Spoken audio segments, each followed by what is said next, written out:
አደራችሁ። ያው በጣም ደስ ብሎኛል።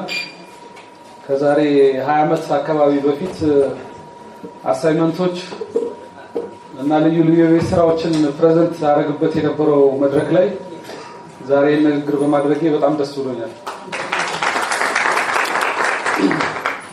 እንግዲህ አጠር ያለ ፕሬዘንቴሽን ነው ማቀርበው።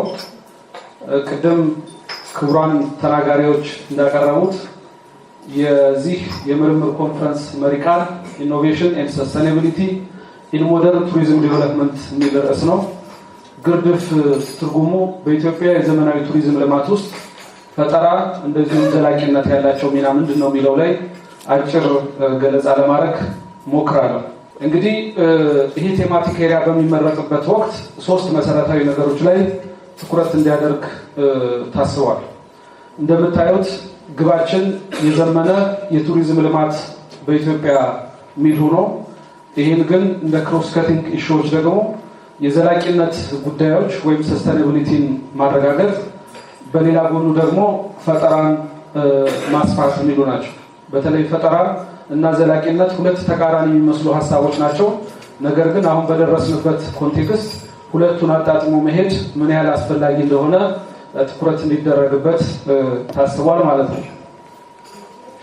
ከዚህ አንፃር እንግዲህ ኢትዮጵያ ሀገራችን አሁን ባለንበት ኮንቴክስት የቱሪዝም ወቅታዊ ሁኔታ ምን ይመስላል የሚለውን በምናይበት ወቅት እንደምታውቁት በተለይ ካለፉት ጥቂት ዓመታት ወደዚህ ቱሪዝም እውነትም የሀገራችን ፖለቲካዊ፣ ኢኮኖሚያዊ እንደዚሁ ማህበራዊ ሚና እንዲጫወት ተደርጎ በትኩረት እየተሰራበት መሆኑ በግልጽ ይታወቃል።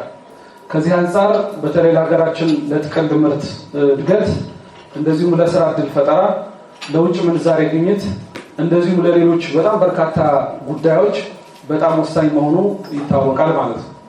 ሁለተኛ ለዚህ ደግሞ መሰረቱ ሀገራችን ኢትዮጵያ በጣም የብዝሃ የቱሪዝም ሀብቶች መቀመጫ ናት። ወደ 4ቱም አቅጣጫዎችን በምንሄድበት ወቅት ተፈጥሯዊ፣ ታሪካዊ እንደዚሁም ባህላዊ መስህቦችን ጨምሮ ልዩ ልዩ በጥናት ገና ዲስከቨሪ ያልተደረጉ በጣም በርካታ ዳይቨርሲፋይድ የሆኑ መስህቦች ባለቤት ነን ማለት ነው። በአንጻሩ የለውጡ መንግስት ደግሞ የኢትዮጵያ ታሪካዊ፣ ባህላዊ፣ ተፈጥሯዊ ቅርሶችን ከዘመናዊ እና ማራኪ መዳረሻዎች ጋር ኢንተግሬት አድርጎ እየሰራበት ያለው መንገድ አዲስ እይታ ተደርጎ ሊወሰድ ይችላል።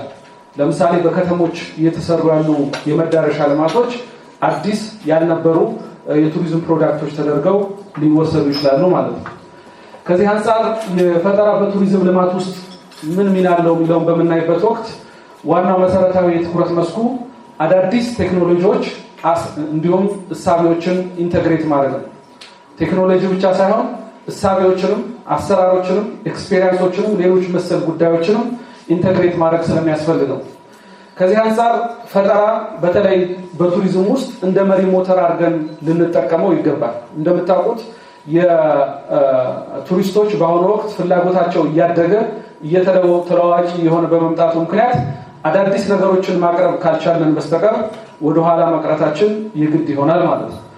ከዚህ አንፃር በተለይ የጎብኚዎችን ኤክስፔሪየንስ ማራኪ፣ ምቹ ከማድረግ ፐርስፔክቲቭ ልዩ ልዩ በቴክኖሎጂ የታገዙ ለምሳሌ የስማርት መዳረሻ ሲስተሞችን፣ ስማርት ቱሪዝምን፣ ስማርት ከተማ ልማትን ጨምሮ ማለት ነው።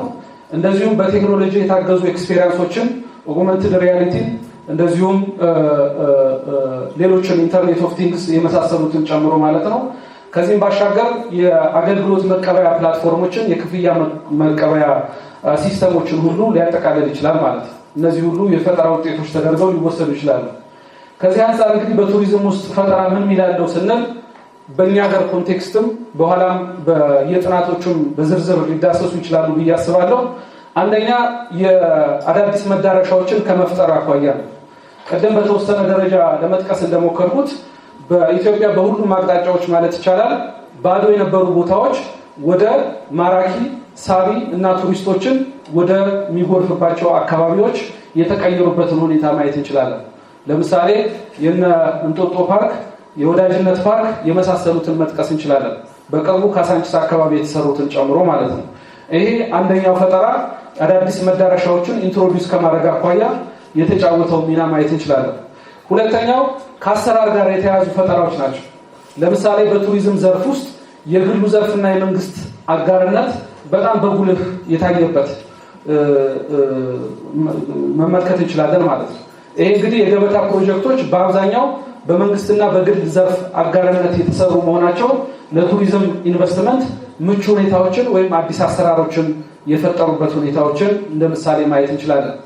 በሶስተኛ ደረጃ ልዩ ልዩ ተሞክሮችን ከማድረግ ኢንትሮዲዩስ ከማድረግ ፐርስፔክቲቭ በተለይ ቱሪስቶች ነባር መዳረሻዎች ተብለው የሚጠቀሱትን የታሪክ፣ የባህል፣ የተፈጥሮ ከመሳሰሉት ውጭ አዳዲስ መዳረሻዎች ላይ ራሳቸው ኢንጌጅ እንዲያደርጉ የተፈጠሩትን ምቹ ሁኔታዎችን ማየት እንችላለን።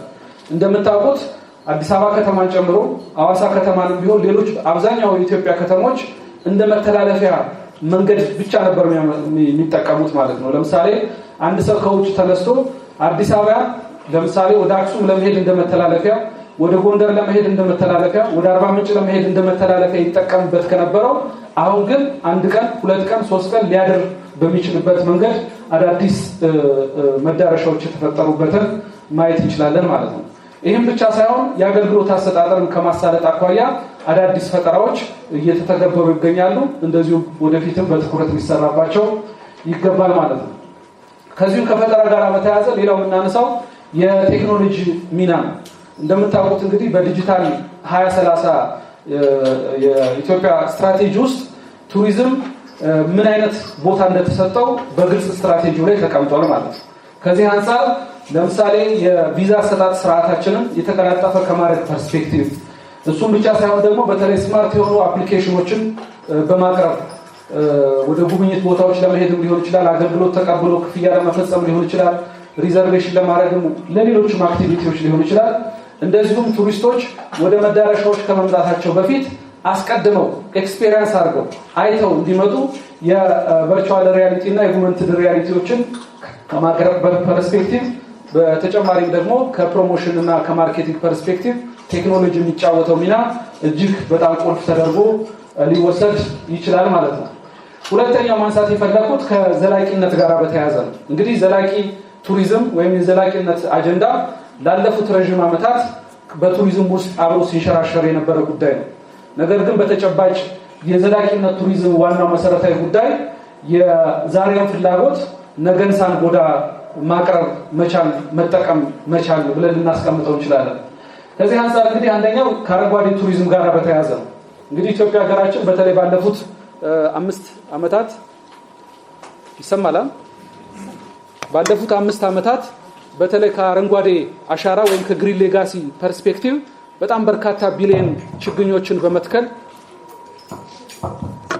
ለሌሎች አገራትም ጭምር አርአያ የሆነችበትን ማንሳት ይቻላል ማለት ነው።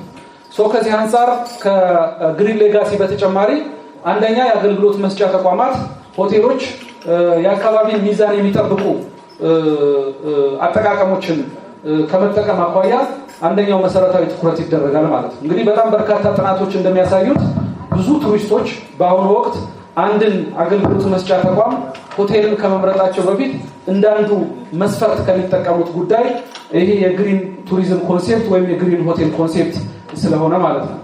ሁለተኛው ታዳሽ ኃይልን ከመጠቀም ፐርስፔክቲቭ ነው። በዚህም ኢትዮጵያ ሀገራችን ግንባር ቀደም ተደርጋ ልትወሰድ ትችላለች ማለት ነው። ከውሃም፣ ከእንፋሎት፣ ከንፋስ ከመሳሰሉት ታዳሽ ኃይሎች ኤሌክትሪክን አመንጭቶ ከመጠቀም ፐርስፔክቲቭ አንዱ የምናነሳው ጉዳይ ነው። ሌላው መሰረታዊ ጉዳይ የአገር በቀል እውቀቶችን ኢንተግሬት ከማድረግ ፐርስፔክቲቭ ነው። በተለይኛም ተቋማችን ከባህላዊ ምግቦች ጋር በተያያዘ እየሰራናቸው ያሉ ጉዳዮችን ማንሳት ይቻላል። ለዚህ በተለይ ከዘላቂነት ጋር በተያያዘ አንዱ ጥሩ ምሳሌ አድርገን የምንወስደው የገበታ ፕሮጀክቶች ናቸው። ለምሳሌ ወንጭ ላይ ትክክለኛው የማህበረሰብ አቀፍ ቱሪዝም ፕራክቲስ የሚደረግበት ጥሩ ማሳያ ነው። በመንግስት የተሰራ ፕሮጀክት ነው። ነገር ግን የአካባቢው ማህበረሰቦች በፕሮጀክቱ ምክንያት ሳይፈናቀሉ የፕሮጀክቱ ባለቤት ሆነው ራሳቸውን ፈረስ እያቀረቡ፣ ጀልባ እያቀረቡ፣ ማረፊያ እያቀረቡ ለቱሪስቶች ተጠቃሚ የሆኑበትን እንደ ጥሩ ሞዴል መመልከት እንችላለን ማለት ነው። ሌላው መሰረታዊ ነገር በአጠቃላይ የተፈጥሮ ሀብትን ከመጠበቅ ፐርስፔክቲቭ ነው። ለምሳሌ የምታዩት የሐዋሳ ሐይቅ ነው። የሐዋሳ ሐይቅ በጣም በርካታ ቱሪስቶች፣ የከተማው ነዋሪ፣ ኢትዮጵያውያን ያልሆኑ በጣም በርካታ ዜጎች የሚጎበኙት ነው። ነገር ግን በአግባቡ ተጠብቆ ወደ ትውልድ ካልተሸጋገረ በስተቀር ኪሳራው ከፍተኛ ስለሚሆን ይሄም ሌላው መሰረታዊ ጉዳይ ተደርጎ ሊነሳ ይችላል ስለ ዘላቂነት ስናስብ። ሌላው መጨረሻ ላይ ማነሳው የዘመነ ቱሪዝም ልማት ስንልስ ምን ማለታችን ነው የሚለው አሁን ተጨባጭ ማሳያዎችን በተወሰነ ደረጃ ለማቅረብ እሞክራለሁ ማለት ነው። እንግዲህ ዘመናዊነት በአብዛኛው የሚገናኘው ከምን ጋር ነው? ወቅቱን የዋጀ ከመሆን ጋር በተያያዘ ነው።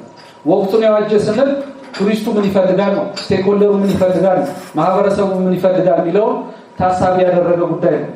ከዚህ አንፃር እንግዲህ በተለይ ከተማ ልማት የቱሪዝም እንደ ሞተር ተደርጎ ይወሰዳል ማለት ነው። በእኛም ሀገር ኮንቴክስት በጣም ጥሩ ማሳያዎችን መመልከት እንችላለን ማለት ነው። ለምሳሌ አዲስ አበባን ጨምሮ እንደ ሐዋሳ፣ ጎንደር፣ ሐረር የመሳሰሉ ከተሞችን ብንወስድ እንደ አዲስ የተወለዱበትንና በጣም በርካታ የዛው ከተማ ነዋሪ ጨምሮ ማያውቃቸው አዳዲስ ውበቶችን በገለጠ መንገድ ወደ ስራ የገቡበትን መመልከት እንችላለን ማለት ነው። ስለዚህ በከተሞች እየተከናወኑ ያሉ የልማት ስራዎች የከተሞችን የቱሪስት መዳረሻ ከማድረግ ፐርስፔክቲቭ በጣም ተጨባጭ ማሳያዎችን የታዩበት ሁኔታዎች ናቸው። ሁለተኛው ከተማ ልማት አካባቢ ያሉ እንቅስቃሴዎች በተለይ ምቹ፣ ንጹህ፣ ማራኪ ነገሮችን ከማቅረብ ፐርስፔክቲቭ የሚጫወተው ሚናም ከፍተኛ ነው። ለምሳሌ ብዙ ከተሞች ላይ እንደምታዩት ሰዎች ሲንቀሳቀሱ ወክ ሲያደርጉ መጸዳጃዎች እንኳን በአግባቡ ያልነበሩበት ወቅት ነው። ይሄ ከተማ ልማት ግን ይህን እንደነዚህ አይነት ትሩፋቶችን ጭምር ለማቅረብ ትልቅ ሚና ተጫውቷል ማለት ነው። ይህም በተለይ የጎብኚዎችን ቆይታ እንዲራዘም የራሱ ሚና ተጫውቷል። የኮሪደር ሚናውን ነጥለን በምናይበት ሰዓት በተለይ የኮሪደር ልማት ዘመናዊነት እንደዚሁ ከዘላቂነት ጋር የሚያገናኝ ድልድይ አድርገን መውሰድ እንችላለን ማለት ነው። ሐዋሳ ከተማ ምናልባት ብዙዎቻችሁ ከአዲስ አበባ የመጣችሁ ምሽት ላይ ስትንቀሳቀሱ ነበር። እኛም ሁላችንም ስንንቀሳቀስ ነበር። የተመለከትነውን ማየት እንችላለን። ስለዚህ ዘመናዊነትን ከዘላቂነት ጋር እንዴት ኢንተግሬት አድርጎ መስራት እንደሚቻል ምክንያቱም ቅድም በመግቢያ ላይ ምንድነው ያልኩኝ ዘላቂነትና ዘመናዊነት ወይም ፈጠራ ብዙ ጊዜ ተቃራኒ የሚመስሉ ጉዳዮች ናቸው። ነገር ግን ኢንተግሬት አድርገን መስራት እንደምንችል ለዚህም በጣም በርካታ ማሳያዎችን ማንሳት ይቻላል። ስለዚህ ንጹህ አረንጓዴ የሆኑ የእግረኛ መንገዶች፣ የብስክሌት ተጓዦች ምቹ የሆኑ አካባቢዎችን ፈጥሯል።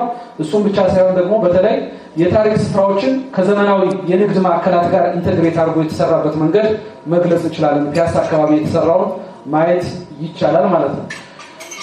ከዚህ አንፃር እንግዲህ በተለይ ሰፋፊ ደረጃቸውን የጠበቁ የእግረኛ መንገዶች፣ የብስክሌት ተጓዦች እንደዚሁም ዘመናዊ የምሽት መብራቶች እንደዚሁም እንዳጠቃላይ ደግሞ ሰዎች በእግራቸው ሲንቀሳቀሱ ቆይተው አረፍ ብሎ ሻይ ቡና የሚሉባቸው የመዝናኛ ቦታዎችን ኢንተግሬት ያደረጉ መመልከት እንችላለን ማለት ነው። ከዚህ አንፃር እንግዲህ እንዳጠቃላይ የህዝቡንም ያኗኗር ዘይቤ ከመቀየር አንፃር ምን ሚና ተጫውቷል የሚለው ስናይ ለምሳሌ የወንዝ ዳር ዳርቻ ልማቶችን ብንመለከት አብዛኛው አዲስ አበባ ውስጥ ያሉ የወንዝ ዳርቻ አካባቢ የሚኖሩ ቤቶች ቀደም ሲል ምንድነው ጀርባቸውን ለወንዙ ሰርተው የተሰሩ ቤቶች ነበሩ። ለምን? የቆሻሻ ማጠራቀሚያ ስለሆነ ፊት ለፊት ከሆነ ሽታ ስለሚኖረው። አሁን ግን በተሰራው ስራ ምክንያት አብዛኛዎቹ ቤቶች ጀርባቸውን ሳይሆን በራቸውን ወደ ወንዞች ያደረጉበት ሁኔታ እንደ ጥሩ ምሳሌ ሊወሰድ ይችላል ማለት ነው። ሁለተኛ የወከቢሊቲ የምንለው ነው። ይህም እንግዲህ በተለይ እግረኛ ተኮር በተለይ ሰዎች ሲንቀሳቀሱ ጤንነታቸውን እየጠበቁ እንዲንቀሳቀሱ ከማድረግ አኳያ እንዳጠቃላይ ከተሞችን ሳቢ ማራኪና ምቹ ከማድረግ አንፃርም የተጫወተው ሚና ከፍተኛ ነው። ስለዚህ ዋናው መሰረታዊ ነገር የነዚህ የሶስቱ ጉዳዮች የፈጠራን የዘላቂነትንና የዘመናዊነትን እንዴት አቀናጅተን መስራት እንችላለን የሚለው በዋናነት ከዛሬ ኮንፈረንስ እንደዚሁም ከሌሎች የጥናትና ምርምር መድረኮች የጥናትና ምርምር ስራዎች የሚጠበቁ ናቸው። ምክንያቱም በእኛ ሀገር ኮንቴክስት ሶስቱንም ኢንተግሬት አድርጎ ለውጥ ማምጣት እንደሚቻል መስራት እንደሚቻል ማሳያዎችን ካቀረብን እነዚህን ኢንተግሬት አድርገን እንስራ የሚለውን ነገር የተመራማሪዎች የተሳታፊዎች በአጠቃላይ የሁሉም ባለድርሻ አካላት ሚና ይሆናል ብዬ እገምታለሁ። በስተመጨረሻ በጥናቶቹም እንደዚሁም በውይይታችን ትኩረት ብናደርግባቸው የሚገቡ ብዬ ማነሳቸው ሀሳቦች እነዚህ ናቸው። እነዚህ ላይም በትኩረት ውይይት ማድረግ ያስፈልጋል። ሀሳቦች ማመንጨት ያስፈልጋል። የፖሊሲ ግብዓት ማድረግ ያስፈልጋል ብዬ አስባለሁ። ስላዳመጣችሁኝ አመሰግናለሁ።